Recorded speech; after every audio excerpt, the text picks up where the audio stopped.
Shalom, selamat pagi saudara yang diberkati Tuhan. Jumpa kembali dalam seri pembahasan firman Tuhan, menjadi putra dan putri Allah.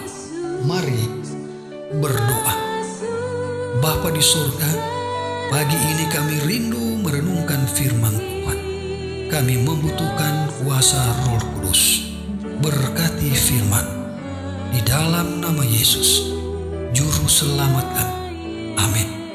Judul pembahasan firman Tuhan pagi ini adalah yang murah hati mendapatkan kemurahan. Matius 5 ayat 7, firman Tuhan berkata, berbahagialah orang yang murah hatinya, karena mereka akan beroleh kemurahan. Saudara yang dikasihi Tuhan, hati manusia pada dasarnya dingin dan gelap dan tidak mengasihi.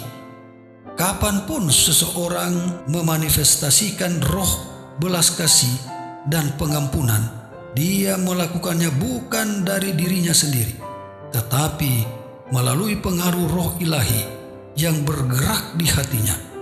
Kita mengasihi karena Allah lebih dahulu mengasihi kita. Saudara yang dikasihi Tuhan, Tuhan sendirilah sumber segala belas kasihan. Namanya penyayang dan pengasih. Dia tidak memperlakukan kita sesuai dengan ganjaran kita. Dia tidak bertanya apakah kita layak atas kasihnya, tetapi dia mencurahkan kekayaan kasihnya kepada kita untuk menjadikan kita layak. Dia tidak menghukum, tetapi untuk menebus. Bahkan kehebatan yang dia wujudkan adalah melalui pemeliharaannya yang dimanifestasikan dalam keselamatan bagi yang tersesat. Dia mendambakan dengan keinginan yang kuat untuk meringankan kesengsaraan manusia. Semua yang hatinya bersimpati dengan hati pemilik kasih yang tak terbatas itu akan berusaha untuk didapatkan kembali dan bukan untuk mengutuk. Kristus yang tinggal di dalam jiwa adalah mata air yang tidak pernah kering. Di mana dia tinggal akan ada banyak kebaikan. Saudara yang diberkati Tuhan, untuk memanggil orang-orang yang bersalah, yang jatuh kepada pencobaan, korban dari keinginan dan dosa, orang Kristen tidak bertanya apakah mereka layak diselamatkan, tetapi bagaimana saya bisa mendapat keuntungan dari mereka. Dalam yang paling menyedihkan, yang paling memalukan, ia melihat jiwa-jiwa yang untuknya Kristus mati.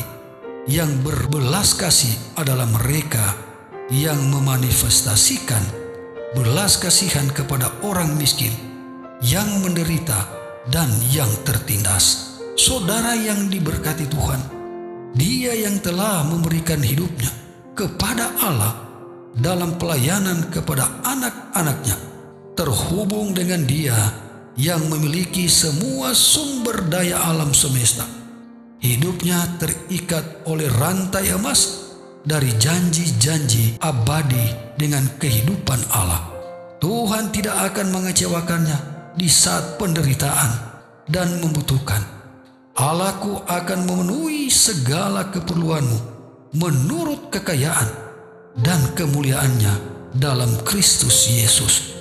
Dan pada saat-saat yang paling membutuhkan, yang berbelas kasih akan mencari perlindungan dalam belas kasihan Juru Selamat yang pengasih, dan akan diterima ke dalam tempat tinggal yang kekal. Tuhan memberkati kita adalah doa dan harapan saya pagi ini. Amin. Mari berdoa. Bapa di sorga, terima kasih dengan firman Tuhan pagi ini yang dapat menyegarkan kami, yang dapat memuaskan kami, yang dapat menguatkan iman kami. Terpuji namamu Tuhan, di dalam nama Yesus, Juru Selamat kami. Amin.